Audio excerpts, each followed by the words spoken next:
आप सबको पता है कि किस तरीके से अखिलेश यादव ने एक ट्वीट किया था बीजेपी से निलंबित नुपुर शर्मा, जो कि जिन्होंने पैगंबर को लेकर विवादित बयान दिया था, उनके ऊपर अखिलेश यादव ने ट्वीट किया था। उसके बाद राष्ट्रीय महिला आयोग ने अब उनके ट्वीट का संज्ञान लेते हुए अखिलेश यादव की मुश्किलों को बढ़ा दिया है। उन्होंने एनसीडब्ल्यू के अध्यक्ष ने कहा है कि यूपी सरकार को पत्र लिख करके अखिलेश यादव के खिलाफ कानून के तहत कार्रवाई की जाए और ये पूरी कार्रवाई करने के बाद कार्रवाई से अवगत भी कराया जाए 3 दिन के अंदर कि क्या कार्रवाई की गई है। राष्ट्रीय महिला आयोग ने ट्वीट पर आपत्ति जताई है। और हमारे साथ अक्षय डोंगरे जुड़ रहे हैं। अक्षय, बताएं कि क्यों इस तरीके की कार्रवाई की गई है? कोई शिकायतकर्ता भी थे क्या इस पूरे मामले में? पर शिकायत की बात की जाए अभिषेक, तो ये एक तरह से suo motu competence national commission of women ने लिया है। इनफैक्ट जो ट्वीट उन्होंने किया था, अखिलेश यादव ने जो ट्वीट मुख को नहीं, शरीर को भी माफी मांगनी चाहिए और कड़ी सजा भी मिलनी चाहिए। और ये सब तब हुआ जब सुप्रीम कोर्ट में केस लेकर गई थी नुपुर शर्मा। उन्होंने कहा था कि जितने राज्यों में उनके खिलाफ शिकायतें दर्ज है उन सभी को क्लब करके दिल्ली लाया जाए, क्योंकि उनकी जान को खतरा है, सिक्योरिटी थ्रेट है। और उसी के दौरान सुप्रीम कोर्ट ने कहा था कि आपकी कुछ कहे हुए चंद शब्दों की वजह से पूरे देश में इस वक्त सिक्योरिटी थ्रेट का माहौल है। तो उन्होंने माफी मांगने के लिए भी एक तरह से सुप्रीम कोर्ट ने इंडिकेट किया था कि नुपुर शर्मा को इस बारे में माफी मांगनी चाहिए।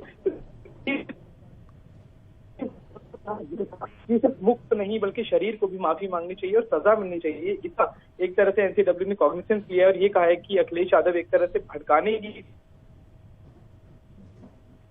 और खतरा के चलते उन्होंने यूपी डीजीपी को लेटर लिखा है, जिसमें ये कहा है कि रेलेवेंट सेक्शन जिसमें उन्होंने लिखा है कि आईपीसी 506 504 के तहत केस होना चाहिए। और ऊपर से उन्होंने सुप्रीम कोर्ट को इसी ट्वीट में, जिसमें उन्होंने यूपी डीजीपी को ये लेटर लिखा है, उसी ट्वीट में उन्होंने सुप्रीम कोर्ट को भी ये लिखा है कि वो सत्य संज्ञान लेना चाहिए सुप्रीम कोर्ट को भी अखिलेश यादव के इस बयान को लेकर।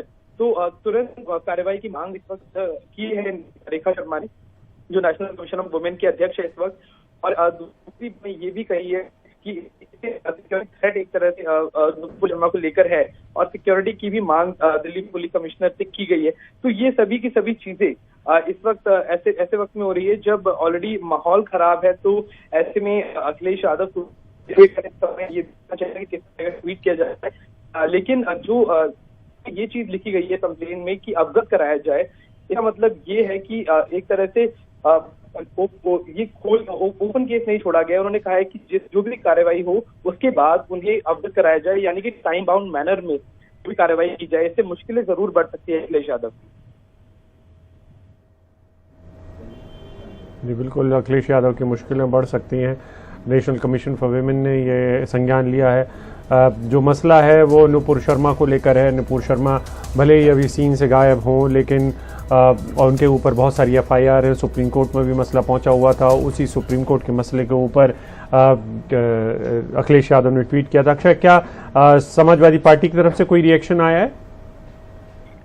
अभी तक कोई रिएक्शन समाजवादी पार्टी की तरफ से नहीं देखने को मिला है, लेकिन जो भी रिएक्शन अब अखिलेश यादव या की तरफ से दिया जाएगा बहुत सोचा समझा दिया जाएगा। एनसीडब्ल्यू का इस पूरे के पूरे मसले में कूदना जरूर मुश्किलें बढ़ा देगा। अगर अभी बात की जाए तो ऑलरेडी समाजवादी पार्टी खुद एक काफी मुश्किल दौर से गुजर रही है। बाईपोल्स में जो हार उन्हें मिली है, ऐसे में कोई भी जो नेगेटिव पब्लिसिटी है वो उनकी मुश्किलें और बढ़ा सकती है। तो अब जो भी बयान अखिलेश यादव की तरफ से दिया जाएगा वो ऐसा बयान जो उनकी मुश्किलें और कोई ऐसा मतलब लूज दिया है। इसी चलते अभी समाजवादी पार्टी कोई भी बयान देगी और अभी तक उनकी तरफ से इस बारे में कोई बयान नहीं आया है।